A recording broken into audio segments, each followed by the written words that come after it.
So, hello everyone. I hope you have a very good morning, and it's Wednesday. So let's see. We're still waiting for the participants. Let's see, getting them in. So around in 1 minute we can start officially. But welcome already to the ones that have dialed in right away at 10 o'clock in the European time. So I people joining in. Let's wait a little bit.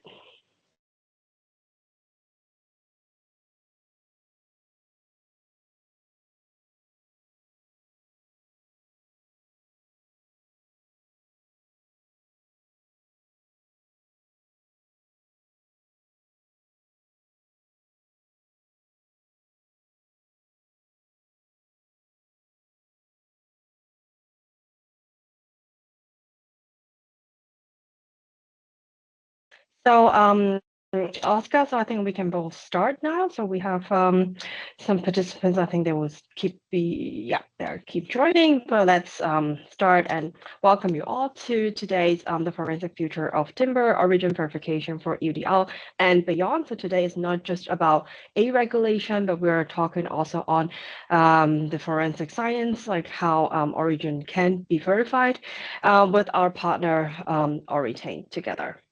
So please, next page.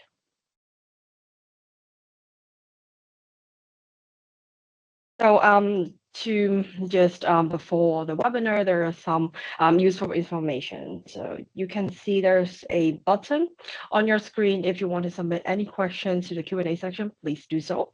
We will try to answer them at the end of the webinar. So if there are questions that you feel like it's not being answered or anything, or there are not enough time, we will try to answer them afterwards. The webinar is being recorded, and you will get a link for the replay later on as well. So don't worry, you will get the recording. And also, I want to get a little promotion here for an upcoming webinar. It's completely different topic. It's on cybersecurity, on the Cyber Resilience Act and other regulations. So I guess it might be interesting for the colleagues of yours who deals with this topic on cybersecurity. It's on the 5th of February at 11 a.m. Central European Time. I will share the link later as well in the chat so that you can circulate it around. So next page. So you have probably seen me from the other webinars about EUDR. So I'm Natalie Au, responsible for the EUDR services for BVCPS. And I have Oscar German with me. He's the head of corporate development, new markets for Oritain. He will talk a bit more about what Oritain does, but his background is a biochemist, and he is responsible for the growth strategy in Oritain, as well as explaining what scientific traceability is to different clients. So I'm very happy to have him with me today. Next page. So at BVCPS, so probably you have heard about us. So we are one of the world biggest TIC company, and in CPS we focus a lot on the end-to-end solution tailored to regulations and the operational challenges of softline, hardlines, E&E product, medical products, and so on. So we turn these kind of complex compliance requirements to your competitive advantage, and this is just some examples of our client space and our industries. Next page.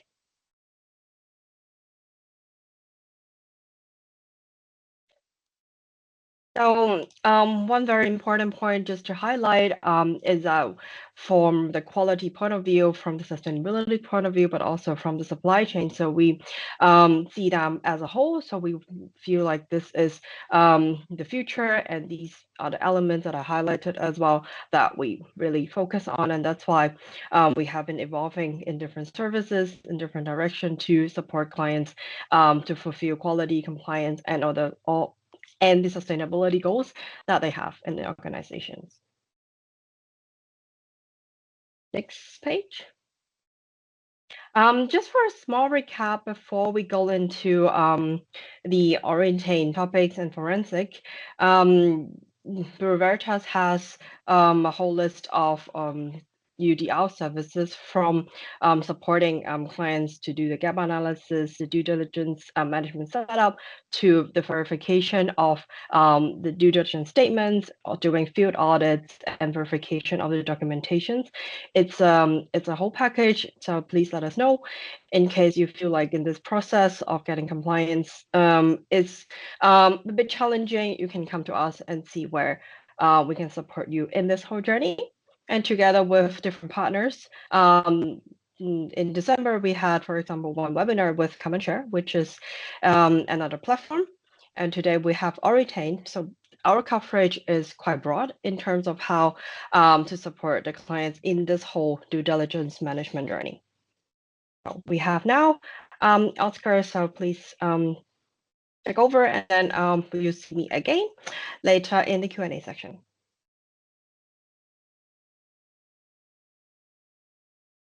Fantastic. Thanks, Natalie, and thanks for the introduction. Lovely to be with you all this morning. And as Natalie said, I'm Oscar, Head of Corporate Development for New Markets at Oritain. I've been with the organisation for about 3 years now. It's actually 3 years to the day on the 9th of January, so just over. And as you can probably tell, I'm a New Zealander. So like our organisation, I'm from Dunedin, which is right at the bottom of the South Island of New Zealand. So cold, wet, windy, 95% of the time. But turns out a really good place to start a scientific business. And so kind of I now work in London with our London team, but we've got kind of offices all over the globe. So kind of the US, Europe, and Australasia being our kind of 3 key markets, but with an office in Singapore as well. So we've grown quite a lot as an organisation in the last 10 years. I think we went from about 35 people in 2020 to over 250 now globally, when we consider kind of all our laboratories, our testing sites, and our different scientific and operational offices.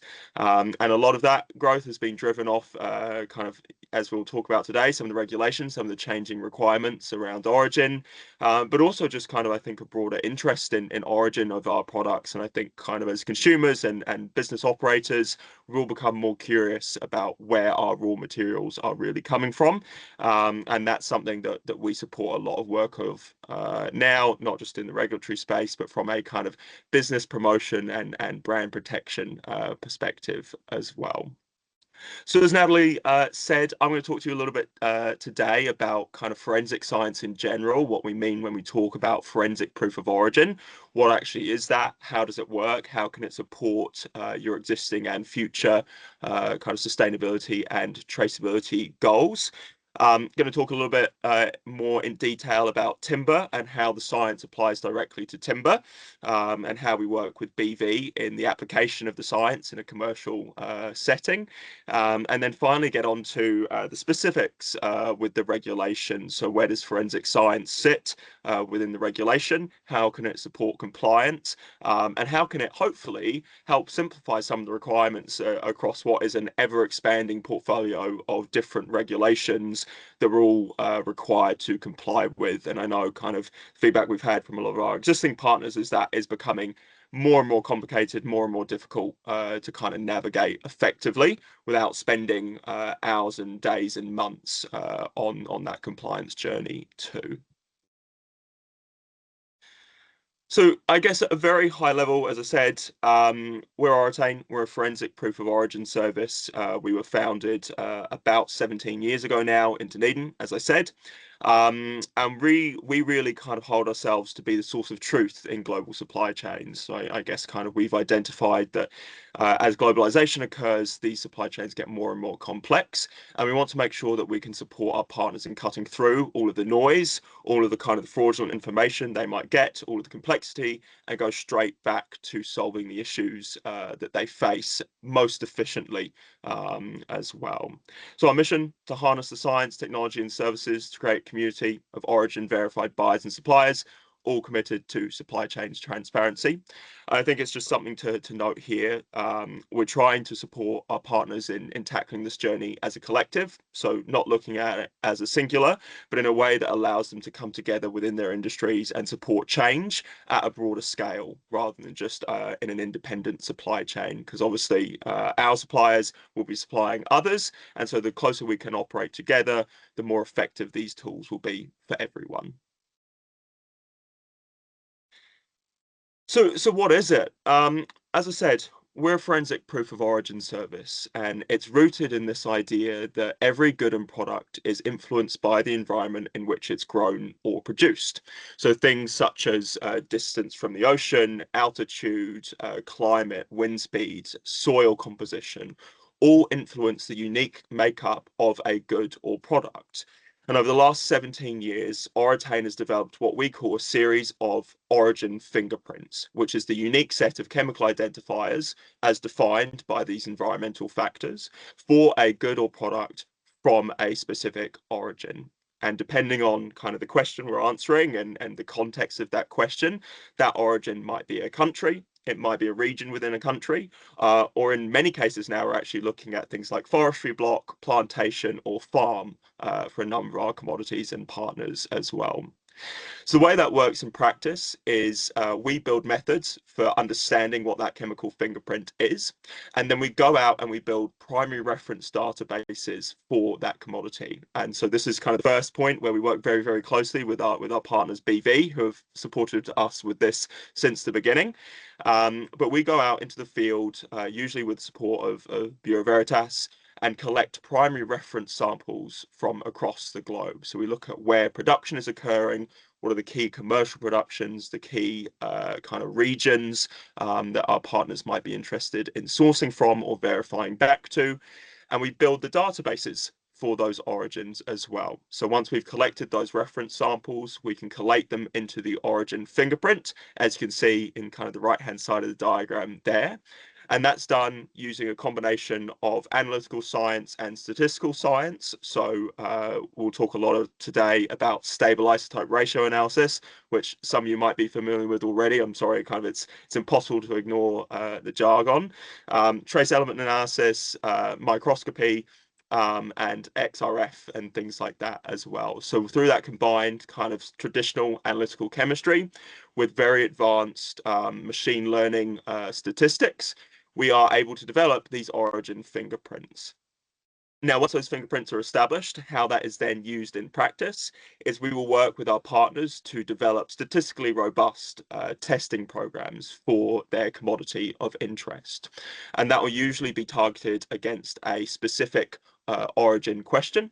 So it might be that you're sourcing timber from Sweden. Therefore, you want to verify that the timber that you think you're sourcing from there is actually from there. And so we'll work with our partners to develop what we call kind of BAU audit programs through our memberships. And we will go out and we will deliver those audits throughout the kind of the calendar year. And that's usually done in conjunction, again, with BV from a collection perspective. So we'll define the program, engage with BV to look at collecting the samples from our partners, and we will work with them to ensure we get the right samples on the ground with kind of completely protected metadata as well. So we can maintain that third party kind of responsibility and separation too. As I said, it's a really kind of complicated area of science, so that the techniques themselves are born out of obviously the forensic investigation space. So they've been used for over 40 years in police investigations when they're looking at drug trafficking, human trafficking, even kind of body identification, obviously. And we've just applied those to the commercial environment. What that means is that it's really, really robust science. So there's a ton of academic literature out there looking at the use of stable isotopes and trace elements in origin verification for things such as timber and cotton, where we do a lot of our work, and food commodities too. And I guess on that, the timber methods that we've been a part of creating, our kind of timber lead, Dr. Marcus Boner, were published in Nature over the last couple of years as well. So there's very, very robust robust support for the use of these tools in origin verification, and how we might apply those to giving some kind of level of insight as well. And I just want to come back to this slide to show you the when we talk about fingerprints, I always think it's nice to have a visual. So the graph that you can see here at the moment, each one of those coloured kind of spheres is an independent fingerprint. So the little coloured dots within that is a specific sample that we've collected from that reference site. That might be a country or a region of origin in this case. And you can see here how we've modeled those different fingerprints in a statistical environment. And so you can see how they're really nicely clustered around different centroids and can be very well differentiated from one another when we're looking at some of this kind of advanced statistics. Those little red dots are your audit samples, so you can see how when we take an audit sample from the supply chain, whether that be a finished product or raw material, as it might appear in a lumber yard, it is very clearly placed within one of those fingerprints as well. And that's why we're able to kind of deliver such robust origin insights. So, as I said, the way that works in kind of practice in a commercial environment is we usually kind of test two questions for our client. So they'll come to us and say, we think our material is from this origin. And so the first question we test is sample X consistent with the claimed origin Y? And so as a starting point, we always try to confirm the origin. We're not about kind of catching people out or trying to kind of hold people ransom for kind of their behaviors. We really want to make sure that the good work that our partners are doing through things like documentation tracking, some of the other kind of tools that Natalie mentioned that you might be working with BV on, are doing their job. And so we're validating the information that's coming in through those pathways as well. So the first one, is it consistent with the claimed origin? If yes, that's fantastic. We know it's an authentic sample. If it's not kind of consistent with the claimed origin, we tend to test against a risk origin as defined by our clients. And so in many cases, that might be through your internal kind of sourcing policies, or that might be what the regulation has defined, as we know with EUDR, as a medium or high risk geography for sourcing. So for example, you might be sourcing lumber from Europe and South America, and you said, well, Europe's a low risk origin. That's fine for me. We'll just test kind of consistent there. But actually, South America is a high risk origin for me. And if there is any South American timber, I want to make sure I'm identifying that. And so we might test, if it's inconsistent with Europe, we'll test against that secondary origin for many of our partners and look to see whether it is from the risk origin too. So there's very kind of effective double-pronged approach that we take with many of our partners to both ensure that the right behaviours are in place and being supported, but also to mitigate the risk of kind of illicit or non-compliant material from entering their supply chain as well.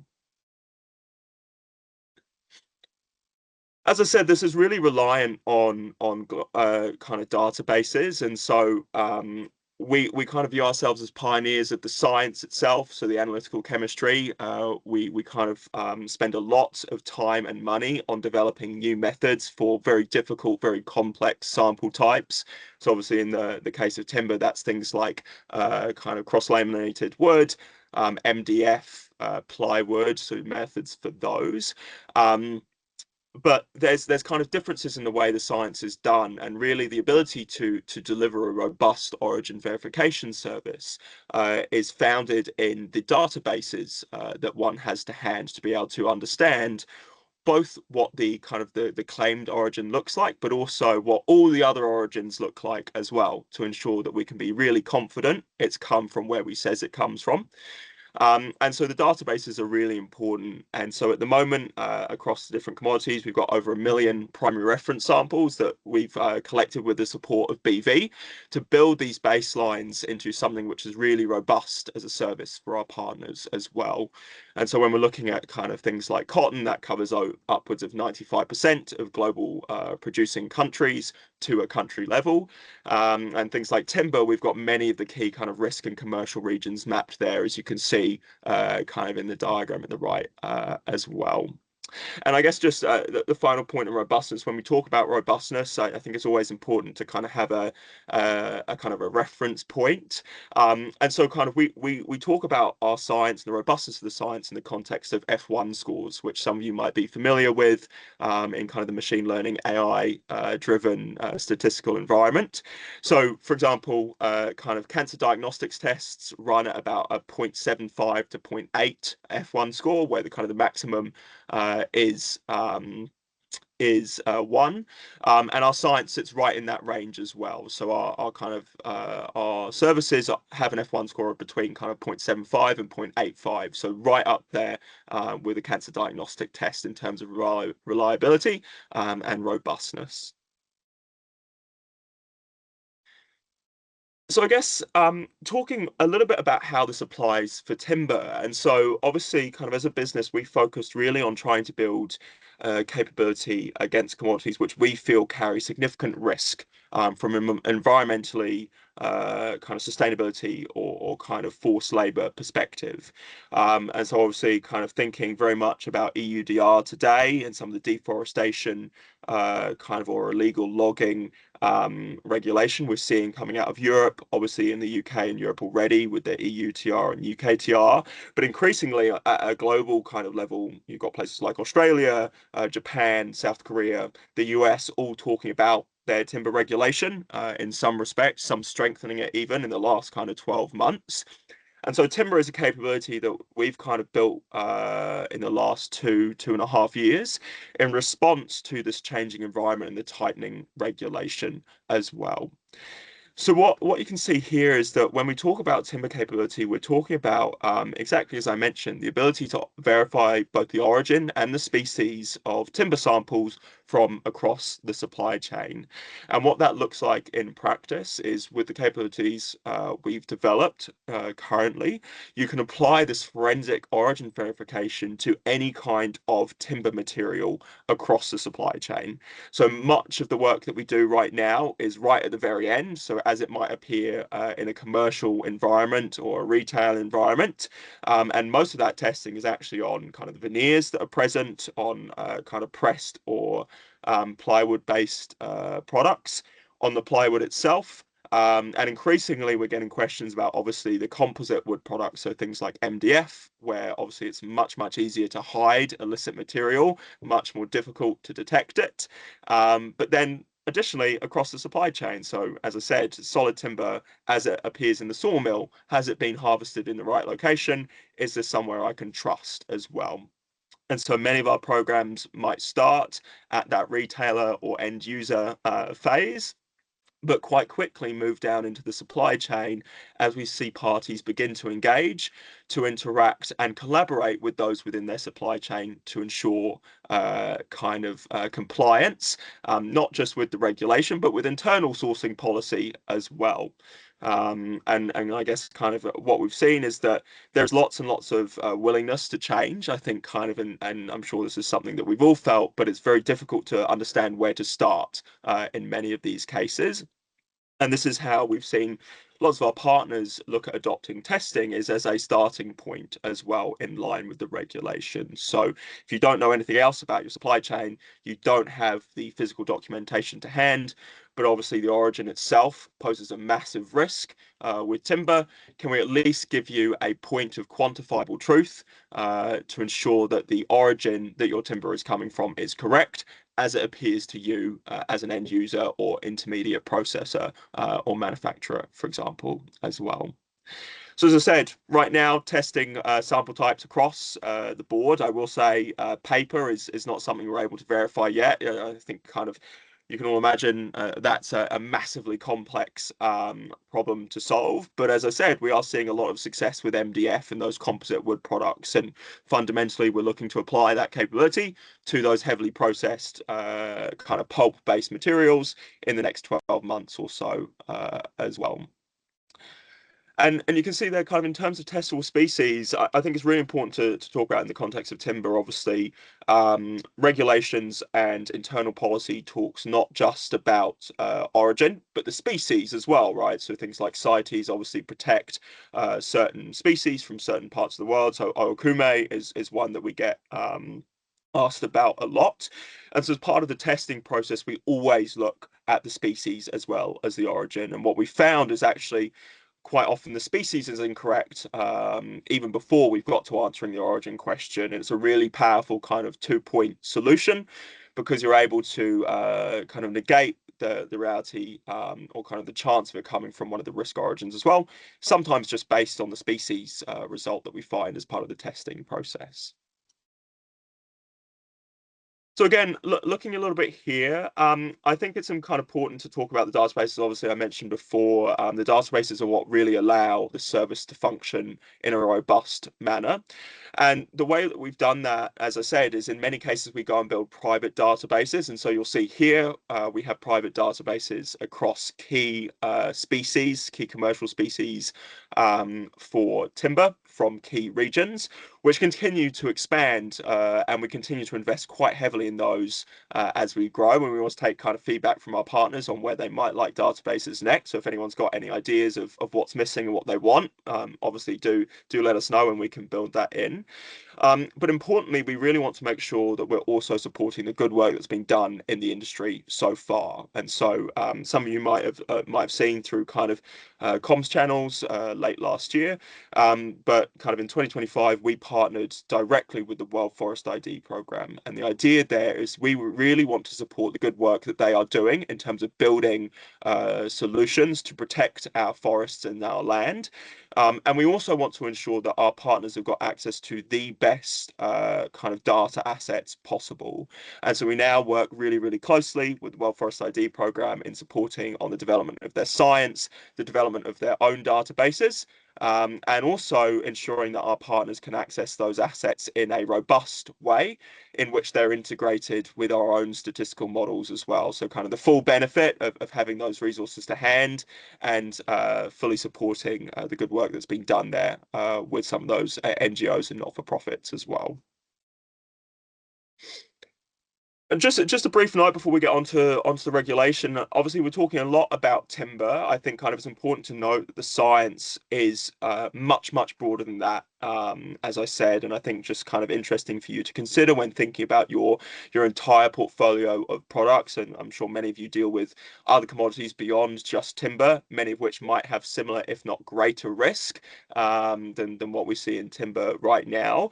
But the science itself is applicable across the board. So as I said, our first contract was in goat milk, for example, in New Zealand. And since that, we've done everything from red meat to palm fruit to leather, which is a really big one for us at the moment as well. Similar deforestation risks too, all the way through to lithium, cobalt, mica, all of those commodities that you might think are impossible to verify in this way, but actually fundamentally have exactly the same issues as we might see in timber or leather or another deforestation risk product, is that there is clear ESG related kind of risks, and our partners want to make sure that they can mitigate those risks as effectively and efficiently as possible. And so the forensic science is acting as a tool to support that kind of visibility into their supply chain, even when there might be an absence of paper-based documentation or digital documentation for some of these kind of more opaque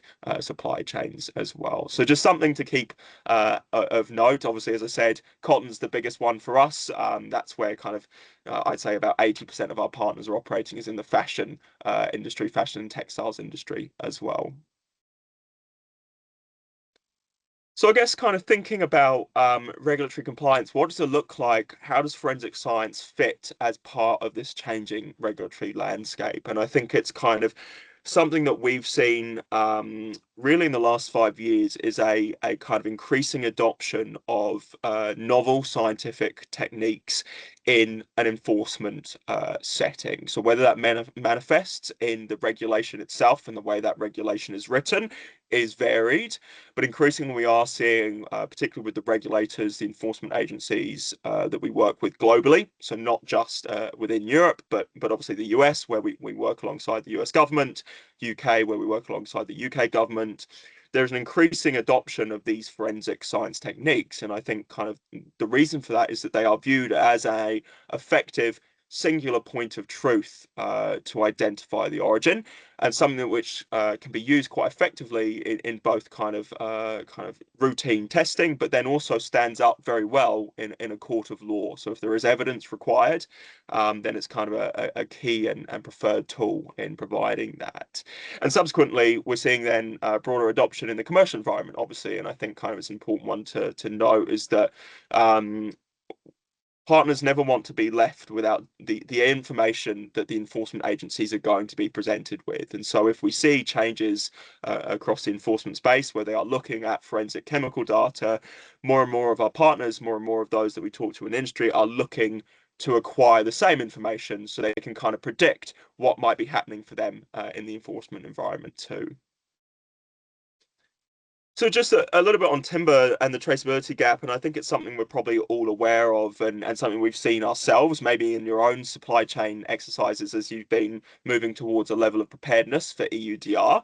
But obviously, kind of some of the work done publicly indicates that upwards of 30% of timber traded globally may be illegal, and I think that's kind of reflected in some of the work that our partners, Well Forest ID program, have done. You might have seen a publication from them last year, which indicated that I think it was upwards of 45% of timber entering the UK that they had tested may not be from the origin that it was claimed to be from. So when we talk about kind of potential deliberate or unintentional kind of origin or species fraud at that level, it's kind of impossible to imagine how we might begin to tackle those problems as well. But I think it does highlight how broad and kind of wide stemming they are. Probably that none of us are free from these risks either, despite the work that we might already be doing through kind of existing certification programs or traceability exercises and things like that as well.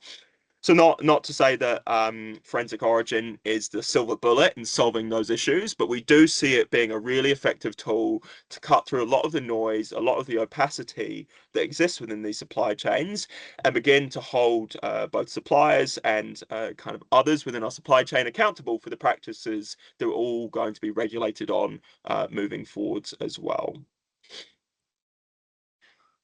So I guess at a glance, what does this look like from a regulatory environment? And we've kind of chosen to focus in on three key regions for the sake of this morning's conversation.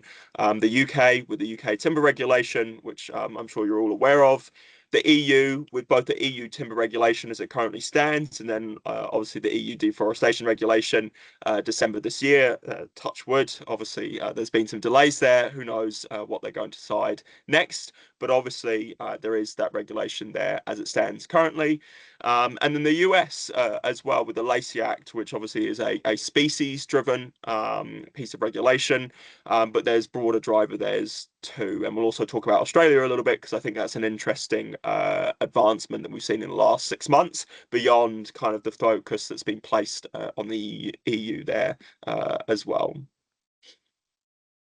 So I guess looking at UK timber regulation first, and kind of I think kind of this is probably one that we'll all be very familiar with, but as you're aware, the UK timber regulation is the UK equivalent of the EU timber regulation, and so in effect it really closely mirrors what was set out within that initial EUTR documentation and guidelines. Came into effect in 2021 and obviously places a due diligence burden on kind of importers of record and those that are making timber products available on the market. So you can see there, must be legally harvested, you must have a due diligence system, and you must keep records about where this is from. And kind of importantly, that can then obviously lead to some level of enforcement action based on kind of non-compliance and the level of non-compliance, the length of the non-compliance period that might be identified by kind of the Department of Business and Trade, who is obviously responsible for the enforcement of this regulation itself. What we see is scientific origin or scientific verification really helps in this context. So you might be aware that the UK government uses scientific origin testing as part of the suite of enforcement tools they have available to them within the UK timber regulation. And much like how a commercial kind of partner might use it, they are looking at both species and origin, obviously, because the regulation speaks to both of those points. And so what scientific verification allows us to do as parties that need to comply and present really strong evidence for the fact that if we are importing pine that's purported to be from Sweden or kind of Latvia, it really has come from those origins and not one that the UK have identified as kind of an illegal or restricted entity as well. And so it speaks very strongly to the source of the material we're importing and acts very effectively as a tool to get product kind of released if it's detained or to defend against inquiry in that environment as well. Obviously, this isn't to say it absolves you from collecting or collating or understanding your supply chain and the documentation required with that. There is still a due diligence requirement, but the addition of the forensic origin results as part of that due diligence practice is a really powerful additional step to prevent potential enforcement as well. So I guess EUDR and EUTR is the one that is causing a lot of noise in our world and probably yours as well. I think it's the one that we see people be most nervous about because obviously the reporting requirements are so stringent, the enforcement action and the penalties are potentially massive. I think kind of the current guidance is still, if non-compliance is found, the fine could be upwards of 4% of European revenue for the non-compliant operator. And so there is massive burden of evidence under EUDR. Fortunately, what we've seen is that kind of from a timber perspective, a lot of the work towards that journey for timber supply chains, at least, was started under EUTR, and it might be something that you've already started yourselves as part of that kind of EUTR compliance requirement. But we are seeing EUDR really as a bit of a journey and kind of three key parts of complying with EUDR. So one, the kind of plot mapping, the geolocation of where you're sourcing your material from. So those polygons, those coordinates that I think many of us have had to submit to the EU and need to maintain a careful record of as part of our due diligence requirements. There is then also obviously the collation of documentation, the presentation of the information to enforcement agencies and to those in our supply chain in a digestible and succinct manner, which I believe obviously, as Natalie pointed out, is something that many of you might be working with BV on or might look to work with BV on. And then the final part is this kind of forensic proof of origin piece. And what we are seeing is that increasingly, there is a want and a very strong guidance actually from the EU to avoid using mass balance systems, which might look to verify origin. So if we think about kind of how maybe traditional certification models have functioned to defend origin through these mass balance protocols, the guidance as outlined by the EU now in their kind of November 2024 publication, which we can share with you all, and also in the FAQs, is that the mass balance certification will not be accepted as a proof of origin. And obviously, because you can mix illicit origin timber in with true compliant origin timber, it doesn't prevent the risk that we are trying to mitigate through the implementation of the regulation itself. And so we are seeing many of our partners looking at adopting forensic proof of origin services, which then look beyond the paper-based. They aren't mass balanced. They verify the product itself directly back to the country, the region, or actually in many cases now the forestry block, if we're talking about timber, that they might be looking to be compliant with as well. And so it's becoming a really powerful tool to replace some of what was in kind of the works previously for compliance, but also to support the document validation exercises that are occurring and the consolidation exercises that you might be doing to present a really strong compliance case to the EUDR. So obviously just at a high level there, key requirements: timber must be deforestation free post 2020. Obviously that's the kind of cut-off point as defined by the EU. The geolocation of harvest plots must be also defined. That's where your polygon mapping comes in. Legal land use as well, part of that kind of document kind of compiling exercise. and the due diligence statement as well. And so the scientific verification is really looking to help through validating, once you've established those harvest plots and the origins that you're sourcing from, that the timber within your supply chain is really coming from those locations as well. And obviously, you will have all seen that the EU last year released their guidance on the risk rankings for the different countries and origins under the EUDR, so that low, medium, and kind of higher risk category. And so many of our partners are looking at verifying back to that country first, ensuring it's coming from the ones that they think are low risk, and then ensuring they've got the tools to comply with the requirements under that kind of certain risk category as well. So it does support all of these other tools. And I think importantly to note from our reflections in conversation with member states is that many of the member states are already using forensic testing in an enforcement context as well. So obviously the EUTR has been in force for a long time now. We're talking 13 years. And the science itself has been around for much longer than that. And so we are seeing that many member states who are already using forensic testing to enforce EUTR are looking to scale up and implement further forensic testing protocol on a broader range of products more deeply to support EUDR enforcement as well. And so in that kind of context, being prepared for how you are going to be held accountable, it's really important to look at how you might integrate forensic science or origin testing as part of your own internal compliance programs as well. So when you do come to hopefully avoiding those enforcement scenarios, but if they do occur, you've got the tools and the information ready to show your case. And I know there was a question in the Q&A about where that appears within the regulation itself. So it's not written in kind of you must present scientific information, but in Article 18, which again we can also share, there is reference there to any technical and scientific means adequate to determine the species or the exact place where the relevant commodity or relevant product was produced, including anatomical, chemical, or DNA analysis as well. So those are how those tools can then support the species and the origin verification too.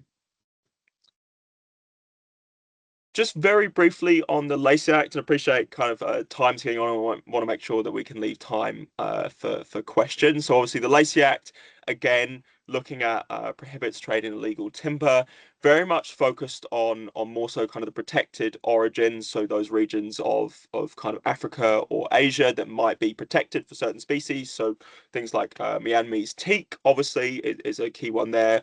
Okume from kind of Central Africa. And focused on ensuring that those products do not enter the US. And so testing again here can ensure that if you are importing to the US, you're importing from compliant locations. I think just an interesting thing about the US kind of independently is what we've seen over the last few years is an increasing focus from the large scale timber entities across the US and Canada on kind of the use of the kind of the forestry practices involved with where they're sourcing are more and more important. So when we talk to a lot of the big construction firms that we work with, the kind of the design firms over there as well, they're increasingly asking questions about the farming practices involved, or the forestry practices involved rather, with a certain forestry block, and how can they defend those practices. So what we're seeing in the US is interest in origin verification again, but a slightly different use case to Europe, where it's very much regulatory focused and more about, well, I'm making these claims. I think my carbon sequestration profile is X based on this forestry block. Can I defend the fact that it's coming from that forestry block and allow those claims to flow through to a finished product through using origin verification? So connecting end state and practice on the ground through the use of these tools as well. And it's proving really powerful in that context too. I think just the final one before I kind of stop rambling on and give you all a chance to ask those burning questions. Really interesting just to note some changes we saw with Australia last year as well. So I think it's only the second time we see it happen with timber regulation, but obviously Australia, like many entities or kind of geographies, sorry, had some timber regulation in place for a number of years. I think that was implemented in 2012 in Australia.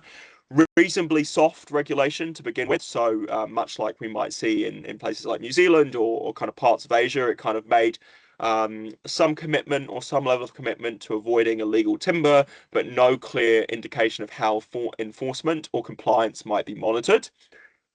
Last year, they updated that quite significantly, and as it stands, they have direct reference to the use of scientific testing as a tool to support both compliance and enforcement under the Australian Illegal Logging Prohibition Act.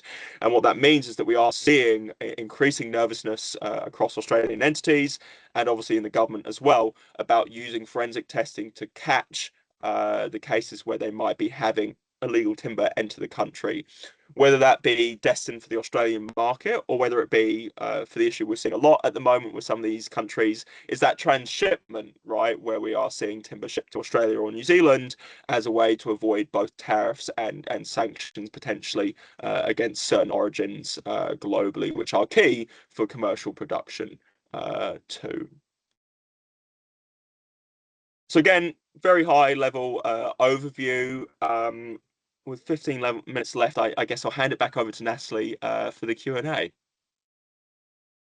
Hi, Oscar. So thanks a lot for the whole introduction. I think it's you have captured like what is the science, but also the regulatory side, so how forensic can be used as one of the ways in the compliance exercise and due diligence management for the companies. So yeah, let's we have collected during the process during a registration, so some questions, or you can go to the next page. So I have already tried to answer the technical questions in the Q&A chat regarding you will get a recording and we will not be sharing like directly the PowerPoint that you can see, but with the recording you can rewatch it, you can listen to what we have just talked about, and that's, I hope it will be sufficient. And if you have further questions, please kindly reach out. So let's go through, I would say, the one that we have collected beforehand. I think you have already answered a few of them during a presentation, but let's try to go through it. We have around 15 minutes. I think it's good time for it. So, so the first one is a bit broader. So in terms of what are the specific roles and responsibility as third-party verifiers like ourselves when accessing UDR, UKTR, and all the others regulations. So maybe you give your point of view on that. Yeah, of course. It's a great question, and kind of, I guess I can talk a little bit about the role we play both with enforcement entities and the commercial kind of environment. So, in both cases, and I will say, obviously, there's kind of clear internal barriers between the different parts of our business, the people involved with the different entities, and no sharing of information there either. But I think the important kind of point that we see is that many of our partners have been struggling to find good, reliable data to support their decision making around EUDR procurement practices, UKTR procurement practices, and compliance models.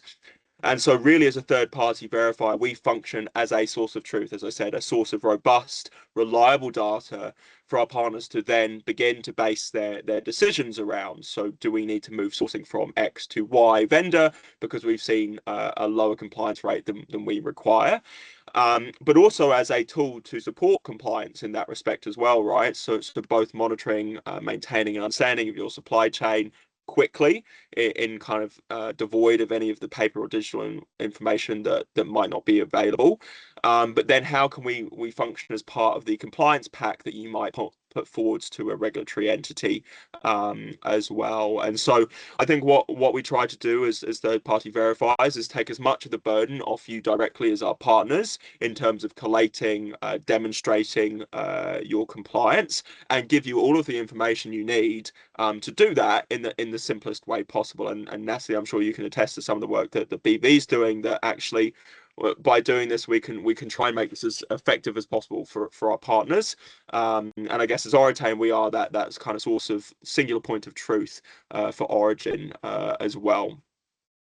Just to give like one sentence to this, like of course, as Bureau Veritas is also like a third-party verifier of third-party auditing companies, so we always give the independent point of view and an impartiality point of view to check on the documentations of everything it's being collected in a way that we anticipate as let's say compliance, and this is the impartiality that as a third party can provide. to our clients. So I think the second question you have already mentioned, so in Article 18, Yeah, in the UDR text. So it's not like specifically, but it mentioned using scientific way with chemical DNA analysis and so on. So yeah. I think we can skip that because you have already answered. Generally speaking, UDR is talking, of course, a lot on adequately conclusive and verifiable evidence. So I think this is just part of the whole risk management, due diligence management that company will be doing to ensure its compliance. So the next one is on some practical strategy for companies with when they have a diverse product portfolio containing multiple regulated materials, like how do they start? When there are more products, right, wide range of products, so where to start? Yeah, again, it's a great question and one that kind of we commonly try to support our partners in tackling. And I think kind of there's no singular way of doing this, but the way that we usually approach it is to work with our partners to look at where the risk is most prevalent within their supply chain. And commonly that starts with kind of broad testing practices, broad kind of understanding exercises about okay, I've got timber and I've got leather and I've got cotton. Maybe I'm a furniture manufacturer. Can I do testing across my entire product portfolio at high level to begin to understand maybe where I've got the highest risk from a non-compliance perspective under the specific piece of regulation?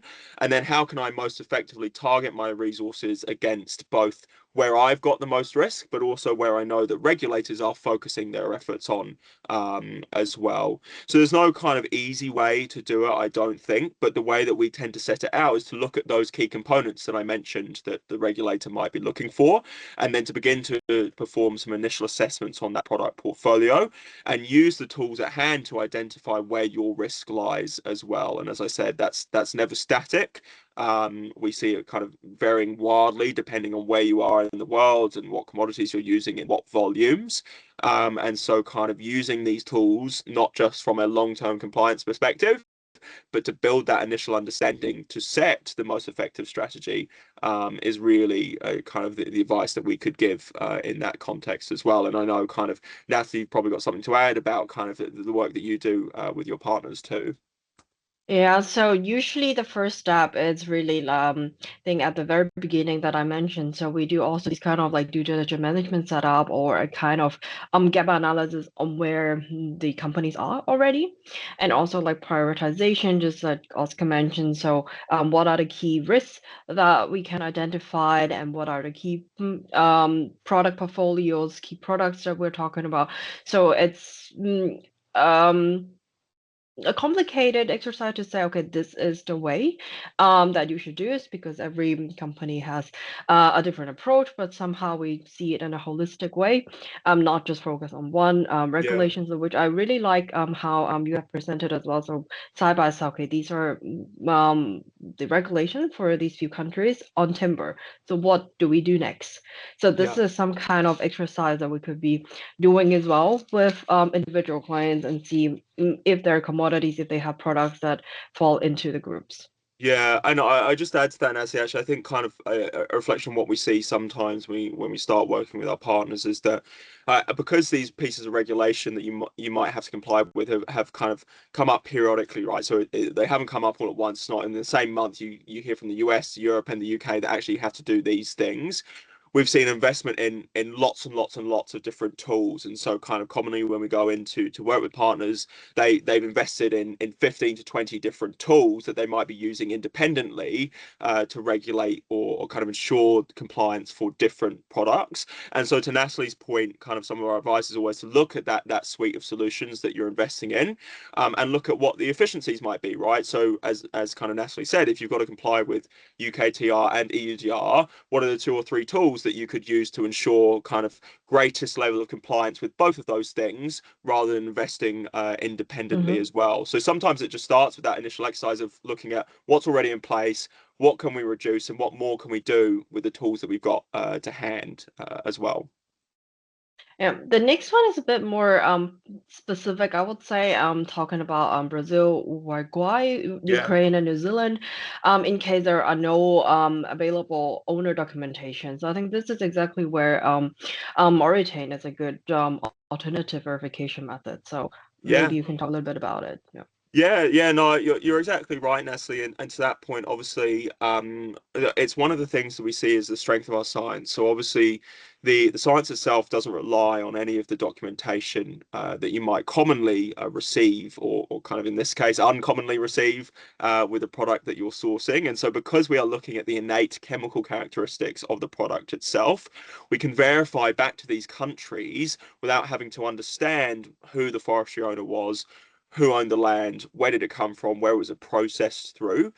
And so, as a first step to kind of say, well, is it from the two locations I think are low risk? Yes or no? We do see our forensic origin service as being a really powerful way to do that, and actually to gain insight into the supply chain, right? So if the forestry owner documentation isn't available because you don't know who the forestry owner is or no one in the supply chain does, having the tool to show, well, actually, they're from the northern part of Ukraine or they're from southern Brazil gives you an indication of where to begin to guide your investigations to maybe build that view of the documentation as well. So it's a really powerful kind of tool to prevent the immediate risk, but also Mhm. support improving traceability and transparency longer term too. Yeah. So I'm just aware of the time, so we have around 5 minutes left. So I will try to find like the main topic. So number six. Yes. So this question, for example, comes up very often, and Yeah. as one of the SBV is also one of the FSC certified their certification body. Yeah. So in general, so also the regulation of EUDR mentioned, so these kind of certification schemes provide, of course, very useful information, but they're not automatically like guarantee a compliance. So it doesn't say that you have FSC equals you are compliant. So you still have the obligations to do the due diligence management according to your role, of course, in as defined in the regulations, and you still have to conduct other kinds of documentations check and the geolocations, for instance. Those are the aspects that FSC might not have covered, which is why this is not, let's say, directly sufficient. And I think there's the question number 8 is also quite interesting on the aspects of something else. So how can timber Yeah. localization data, so the things that we collected, that we Yeah. sampled, improve maybe on the other like environmental impact assessments, such as CO2, water and biodiversity matrix that everyone is now also doing reporting on?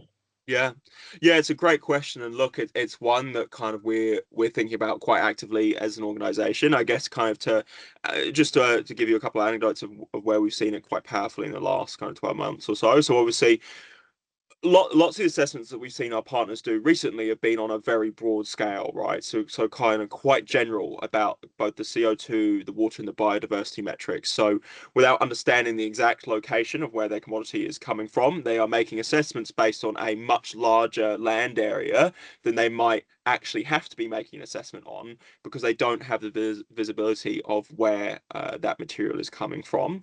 And what we are seeing now is through improved mapping of kind of forestry blocks and forestry areas. And I will say this is similar for other commodities as well. So coffee, cocoa, anywhere that you're growing and you might want to monitor these things.